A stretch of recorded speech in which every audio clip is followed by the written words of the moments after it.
Gitar ni Isha. Nadagan? Sige, sundin. What did you do? What did you do?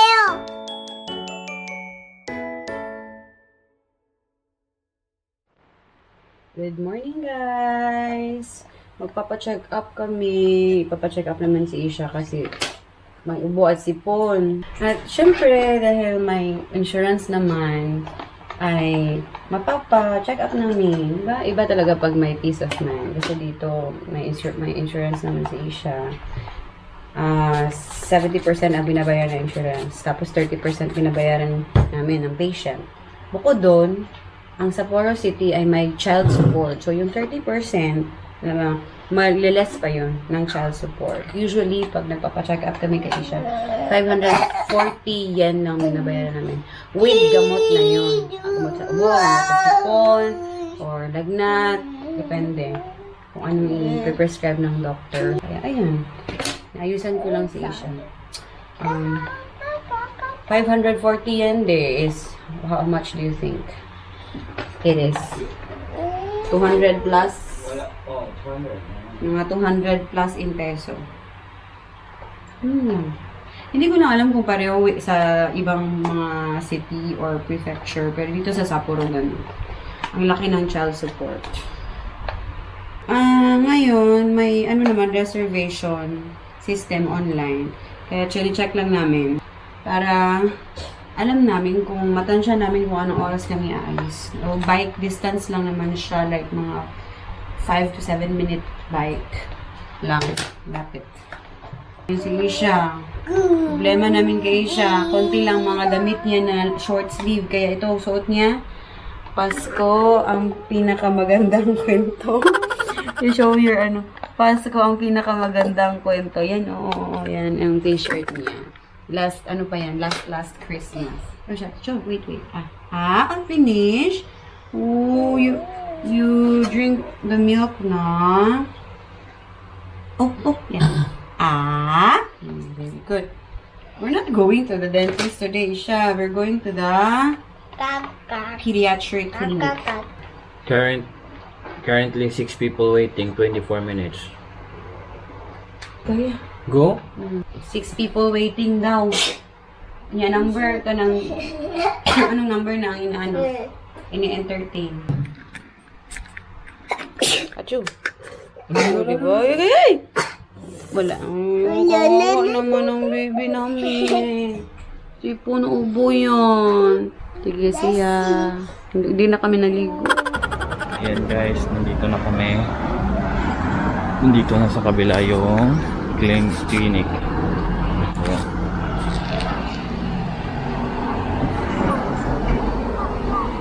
Tawag na.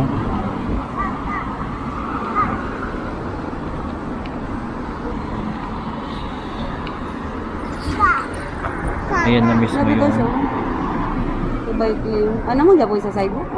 mga ang uban ra. So dyan sa tapat mismo yan na yung clinic. Sato, ewan ko kung ano na yung sunod dyan, basta alam ko Sato yan pangalan. Sato Medical Clinic. Medical clinic daw. Sato Pediatric Clinic. Pediatric clinic. So ang number ni Isa ay number 22. Number 16 na po yung tinawag nung pag-alis namin sa bahay. Sana hindi pa siya natatawag. So ayan, mamaya na lang. Ayan, play na si Isha habang waiting kami. Pagdating namin dito, may isa pang in-entertain. Tapos kami na after. So, while waiting, play muna siya. Ang ganda, ang linis ng place. Pagmamayari niya siya ang play area ngayon. Siya na mag-isa. Tapos na again na, let's go. Okay, let's go. Sayonara, bye-bye. Oh, sayonara, bye-bye. Bye-bye. Old Isha. Lilipat lang kami sa kabila, sa pharmacy. Ito lang, lapit lang. Yan. Kukunin lang namin yung libreng gamot for ubo at sipon. Yeah.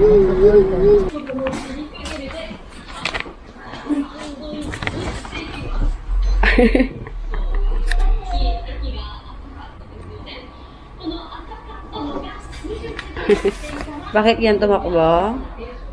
Ha?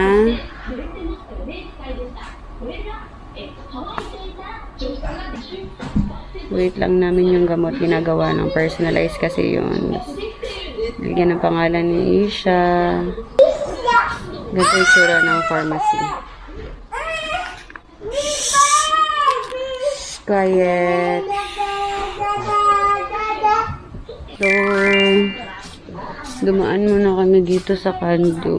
Masama pakiramdam ko, guys. Dumaan kami dito. Nakakita kami ng guitar ni Isha na sa Sobrang toy naman. 100 yen. Toy lang talaga siya. Tapos bibili ako dito. Pay. Dahil mainit na. Ganito yung Kando store. Yung Kando store ay ang 100 yen na shop na malapit sa amin. And halos lahat ng mga gamit dito mabibili ay worth 100 yen. 100 yen is 38 pesos. 38 to 39 pesos. Halos lahat. Kung hindi man siya 100 yen, may nakalagay na price like 330 or 220 pero halos lahat talaga 100 yen. Dito lang kami sa wow, please buy socks for Asia. 1, 2, Kanang namin na color di. 1 maot ng isa. Kani? Oh. Huwag mo ibalik siya. We will buy that, baby. Ayan yung ubo ko.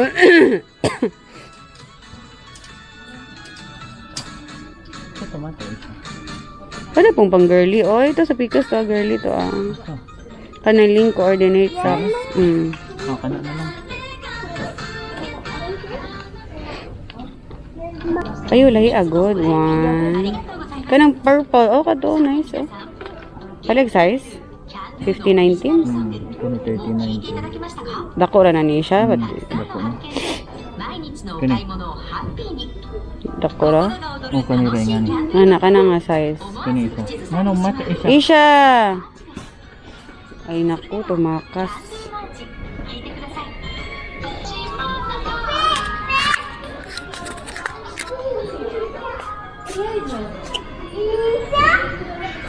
Isha? Balik ng isa. Ano? Tulura. Pila din ni, tulo. Ayaw ni mati. Super blue. Isha. Oh no. May batang gisapot. Let her do her thing. Nag-asa gusto niya pa dong. Nadagan? Sige, sundin. Let her do her thing. Basta tos.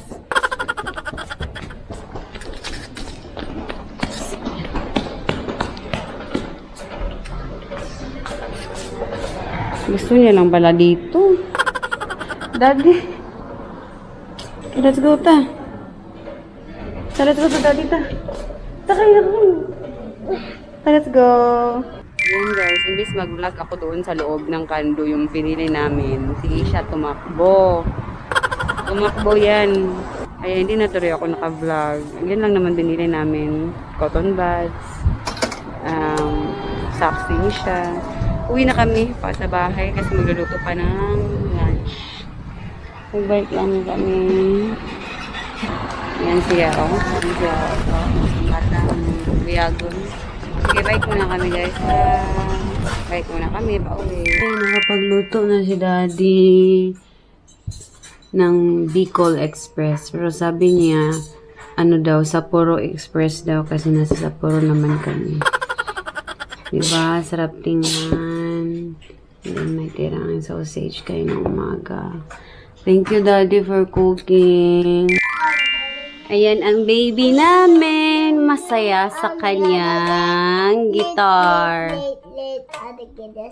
Yay! Very good! Wow!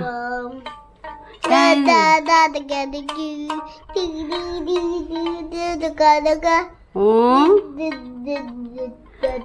Your guitar is very small. Don't worry, Isha. When it's your birthday, we will buy a real guitar for you. Okay? Okay? You want to see yourself? Okay, okay, okay. Love, love. Happy naman siya, di ba? Nawa kasi kami sa kanya na inopen niya yung booklet niya na may guitar tapos ginagano niya. Hindi naman tumutunog kasi picture lang naman yun.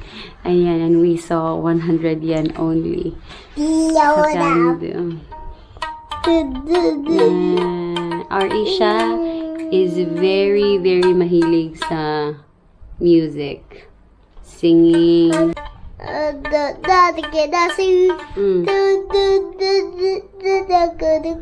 Makanta pa habang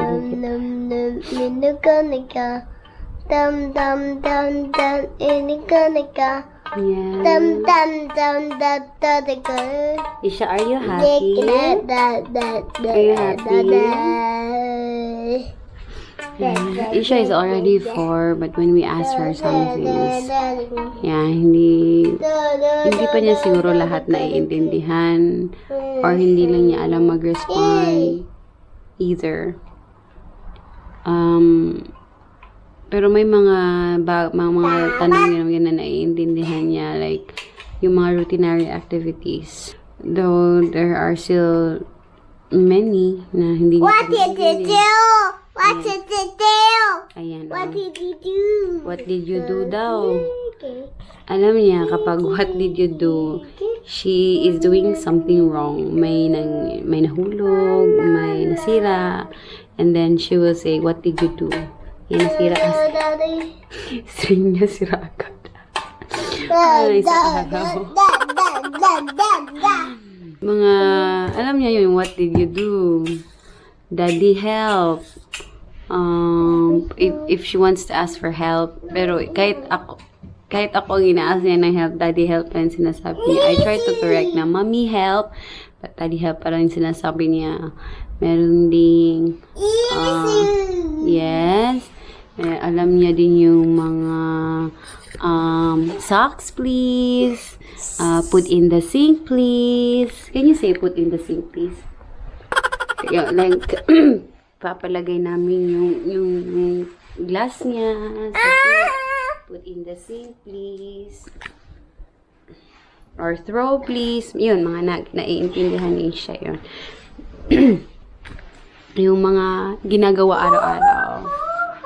Ayan. But if I ask her, like, any random question, like, are you happy?